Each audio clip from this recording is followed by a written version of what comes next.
Ben was a successful businessman who came from a troubled upbringing. His mother neglected him in his early years, but he still managed to make something of himself later in life. Years later, his mother would pay him a visit at work and force him to confront his past. Before we continue, please take some time to subscribe to Dailydose, like, and share this video with your friends. It might brighten their day and inspire them to do good. Also keep watching because an important lesson awaits at the end of the video. Ben sat in his palatial office, going about his day as usual. However, it wasn't just any other day. The financial statements for his company's previous year had just come in, and things were looking up. Ben stared at his computer screen in complete disbelief. All his years were finally paying off remarkably. His company's revenue had grown by several tens of millions of dollars. Ben was so overjoyed he felt it necessary to celebrate. Just as he picked up his phone to call his assistant, Jane, she suddenly stormed in with a morbid look. "Ah, Jane, I was just about to call you. The numbers are looking great. I think we are due for a bit of a celebration. Please bring a few bottles of good champagne and get everyone to the canteen for a quick, well-deserved toast," Ben said with excitement. Will do, sir." But an anxious Jane started, trying to gather her words. "But," Ben asked with a side eye. Sir, your mother, she was seen under a bridge not too far from our offices," Jane explained hesitantly. "What?" Ben gasped. "One of our security guards recognized her from a few days back. She was in a pretty bad state, sir. I think she's been living there for a while now," Jane explained. Ben said nothing for a moment, trying to steel himself. Then finally he replied, "Thanks, Jane. I think I'll take a rain check on that champagne. But please ensure everyone gets a bottle and a gift bag to go home with as a token of our appreciation. Get yourself something nice too. You deserve it." "Thank you, sir," Jane said before exiting. The moment Jane closed the door behind her, Ben slowly reclined in his seat with a heavy sigh and welling eyes. Memories from his past started to flood his thoughts, taking him back to the beginning. Ben was raised by his single mother, Ellen, after his father divorced her and moved to another state. He was the youngest of Ellen's two sons and always felt like his mother prioritized his older brother, Simon, more than him. Ben was never bought toys or clothes of his own and would always wear Simon's hand-me-downs. He became jealous of his mother's affection for his brother. One day, Ben figured he would try his luck and ask his mother for an outfit he had seen. He was in his senior year of high school and was trying to discover his own identity, so he had hoped to finally start getting his own clothes that spoke to his taste. So he gave it a shot. "Mom, do you think I could get this outfit? It's on sale, so it shouldn't be that expensive," an excited Ben told his mother as he flashed the pamphlet from the clothing store in front of Ellen, who was on her phone.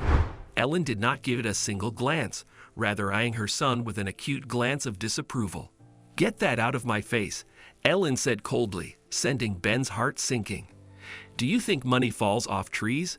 Go and earn some money for new clothes," Ellen concluded before nonchalantly returning to her phone. Ben was disappointed and took her words to heart. However, his mother's words made him realize that he could purchase the clothes independently. Ben never shied away from hard work, so that very day he started looking for a job. A few days later, he got a job. He was over the moon and couldn't wait to tell his mother. After school, he returned home eager to share the good news. As he entered their small apartment, Ben was instantly met by a wave of thick smoke. "Mom!" Ben screamed, running to the kitchen where the smoke emanated. He found a burning pot with roaring flames only inches from the kitchen curtains. He immediately moved the burning pot off the stove and damped the fire with water. "Mom!" He continued to scream as he rushed towards her bedroom. Ellen crept out of the room in confusion as she wiped the crust from her eyes. As she closed the door behind her, Ben noticed a man's shoes near her bed. Little did he know then that this would be one of the first of many men to enter into their lives unannounced. "What's with all the yelling?" Ellen asked before noticing the smoke. "And then? Are you trying to burn my house down?" Ellen asked, infuriated. "I came home and found a pot burning. If I'd come any later, the fire would have burnt the house down. Ben explained, still coughing from the fumes. "Oh, I must have forgotten to switch the stove off. Help me open the windows and get this smoke out," Ellen said. As they went around the apartment, opening the windows, Ben was looking for his window of opportunity to tell her the good news. The situation didn't seem ideal, but he figured now was as good a time as any. "So, Mom, I took your advice, and I got a job as a lifeguard," Ben explained as they were in the kitchen trying to air out the smoke. "Oh, and how much will this job pay?" Ellen asked with a scoff. Not much, but it's a start," a disheartened Ben responded. His mother's reaction reeled at his heart. He had expected her to be more concerned about his safety or express some pride in his tenacity, but all she cared about was the money. "Money, Ben. We need money," Ellen casually said before heading back to the bedroom. "And I need you to cook supper tonight. I'm not feeling very well," Ellen yelled before her door slammed shut over the murmurs of the man in the bedroom. Ben was heartbroken and frustrated at his mother's lack of regard for him or his efforts.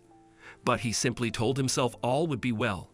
He chose to focus on the new opportunity before him and looked forward to his first week at his new job. Things were looking up for Ben at work. His first few weeks of work went well. His clients adored him, and he got along well with the other employees and supervisors.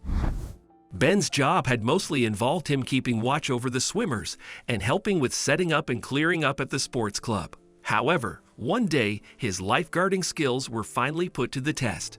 Ben had come back from getting lunch. He was off duty for the rest of the day, but he decided to hang around at the club. As he approached the pool area, out of the corner of his eye, he saw someone drowning in the pool. He looked to the lifeguard tower, but there was nobody there. He instantly dived in and dragged the person to the poolside. She was a young girl around the same age as Ben. Her eyes shot open as he was about to perform CPR, and she coughed out a little water. "Oh, thank God. I feared for the worst," Ben said with a deep sigh. "You saved my life." The young girl said, trembling, "It's nothing. I was just doing my job. I'm supposed to be off duty, but it looks like my replacement was late for his shift," Ben said, wrapping the young girl with a towel. "It's not nothing. If you hadn't arrived when you had, who knows what?" The girl started, unable to complete her sentence, still in panic. "Well, I'm glad I came when I did," Ben said warmly. It was only at that moment that he realized how beautiful the girl was. He tried to keep his cool and professionalism as he walked her to the reception, but he couldn't help but stare. As they approached the reception, a voice cried, "Angie." The pair turned back to a middle-aged man in a fancy suit approaching them. Upon seeing him, the young girl ran into his arms and embraced him as she began to weep. "What's wrong, my love?" the man asked, holding her tight. "I almost drowned, Dad. If it wasn't for him, I wouldn't be here right now," Angie said, pointing to a nervous Ben. Ben later learned that the man was the young girl's father. His name was Brian, and he was a big-shot businessman. He sincerely expressed his gratitude to Ben for saving his daughter, Angie, and even gave him a large sum of money. Ben was pleased with himself and saw yet another chance to prove himself to his mother and gain her affection. Later that day, Ben told his mother about everything that had transpired at work. However, his mother was less interested in the fact that Ben had saved a life and more intrigued about the money he had received. Ellen had recently started investing a lot of money and time into finding a new boyfriend. She would spend much of her money on her appearance and going on regular dates, even to the detriment of her household. She eventually took all the money Ben had earned, simply stating, "It's time you pay your own way, Ben." Ben was heartbroken by his mother's response, but he held his peace. A year later, his mother finally remarried. Unfortunately for Ben, this relationship became problematic. Ellen's husband wanted Ben out of the house, and he finally persuaded her to kick him out. "Look, Ben, you're 18 now, and this living situation is no longer working. Your brother has moved out, and I know he is a lot older than you, but I need you to do this for me. You understand?" Ellen asked. Ben simply nodded, then packed his bags and left. He was very hurt because even with their differences, Ben loved his mother. But after that day, he began to resent her for abandoning him. He vowed never to return there again. Ben was no longer working as a lifeguard, so he needed to find a way to make a living and look after himself. He was still in contact with Brian, so he reached out to him, and luckily, Brian was able to offer him a job in his company. From then on, Ben started working for Brian and even became close friends with his daughter, Angie. Angie and Ben soon fell in love and eventually got married. With Ben now being his son-in-law, Brian taught Ben everything he knew and eventually handed the company over to him. Ben had done well for himself, and his poor background and family tension became a thing of the past. That is until his mother showed up at his office all those years later. Ben could hardly recognize the woman before him as Jane ushered her to Ben's office. Ellen was now 60 years old, but it seemed like stress and strife over the years had added 20 years. As she entered his spacious office, decored by awards and photos of Ben with famous figures, she looked around in awe, finally impressed by her son's accomplishments. "Hi, son," Ellen said, sitting opposite him at his fancy work desk. "Hi, Mom. What can I do for you?" Ben responded coldly. "That's fair," Ellen said with a sigh.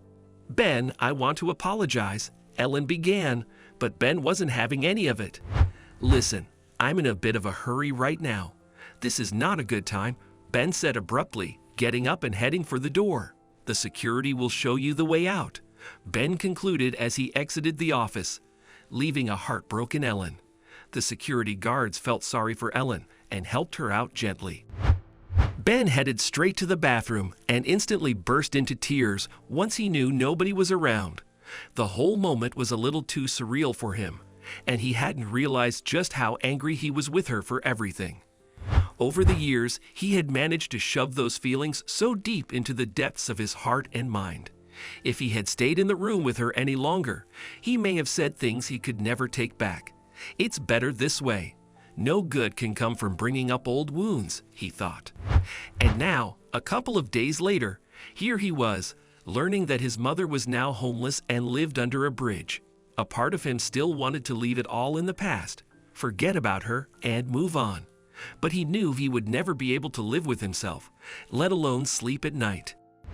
Ben went to the bridge, and the sight of his mother there, helpless and a shadow of her former self, utterly destroyed him.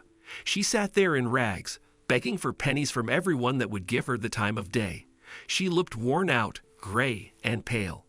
Ben could hardly recognize her in the conditions he now saw her in. He was mad at her for everything that had happened in the past, but she was still his mother, and this was the last thing he wanted for her. Ben finally found the courage to speak to his mother and approached her. "Oh, my son," Ellen said with a cough, her eyes welling up. She looked even worse than she did a couple of days back. "What happened, Mom?" Ben asked, gently covering her with his suit jacket. His mother tearfully explained her situation and how much things had changed. He learned that his older brother had become seriously ill. The insurance couldn't cover his treatment, so his mother had to sell her apartment to try to help with his treatment.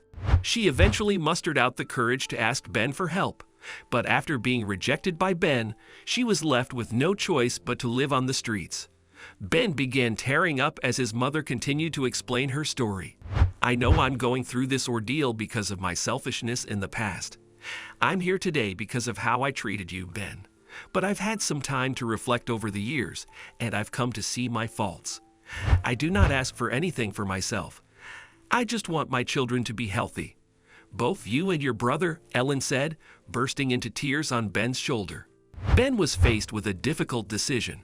He had so many unresolved feelings towards his mother, but seeing her like this didn't sit well with him. After a moment of hesitation, he hugged his mother, trying to comfort her. As he embraced her, a piece of paper fell out of the suit jacket he had given her. Ben picked it up and realized it was a note from his wife. As he read it, his face turned pale. "Is everything okay?" Ellen asked. Yeah, it's a note from my wife. She must have snuck it into my pocket this morning," Ben explained. "Is something wrong? You look like you've either seen a ghost or won the lotto." "I'm not sure which," Ellen said, growing concerned. You're going to be a grandmother," Ben casually said. "What? That's amazing." Ellen said with a yelp as they embraced each other again, both in tears. Ben later checked his mother into a hotel and supplied all her needs. He got his brother one of the best doctors around to help with his treatment, and they even rekindled their relationship, which had gone cold over the years. And while Ben and his mother were now in contact and trying to repair their relationship, he took care to take it one day at a time. He made it clear to her that he would need time to forgive her. He also vowed to himself to try to be a better parent.